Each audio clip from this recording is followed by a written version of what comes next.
आज आम विद्यालय में हीरक जयंती पालन होमर आलुमिनी कमिटर सभापति जो मैंने अच्छा डॉक्टर अशोक चंद्र महापात्र आमर एसएमसी लोक पुरातन छात्री पुरातन शिक्षक शिक्षयित्री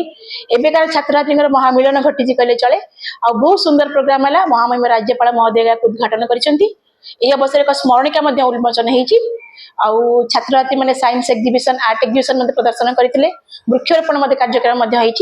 माननीय बाचस्पति महोदय थे माननीय विधायिका महोदय उपस्थित रही समस्त उत्साहित करते यहाँ गोटे समस्त सुवर्ण अध्याय कहले अत्युक्ति हेनी कारण समस्ते इतने आग्रह सहित प्रोग्राम को एंजॉय कर बहुत सफलतार सहित ये प्रोग्राम सक्सेसफुल है। उच्च विद्यालय 60तम उत्सव 60 वर्ष पूर्ति अवसर रे ओडिशार महामहिम राज्यपाल श्री हरिबाबू कंभमपति जी एवं ओडिशा विधानसभा माननीय बाचस्पति महोदय श्रीमती सुरमा पाड़ी समेत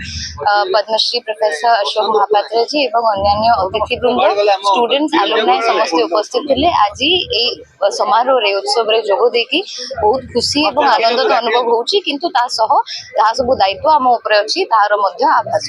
को प्राय 70 वर्ष तले ए स्कूल में स्टूडेंट थी जहाँकि हूँ 1961 मसीहा यही स्कूल में 6 वर्ष दीर्घ पढ़ी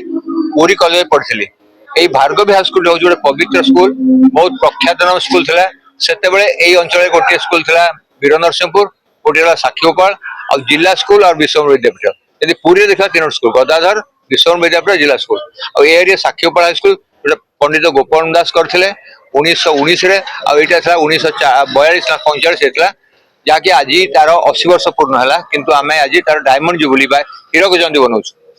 आपण मानू कहबी ए मु जहाँ जानी ए स्कूल बहुत उच्चकोटर शिक्षा दिए और शिक्षा मनुष्य प्रथम अधिकार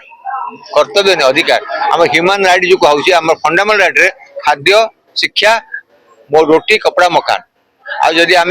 स्वाधीन हेले आम शिक्षा प्रदान नहीं ताले आम स्वाधीनतार माने स्वाद में जापर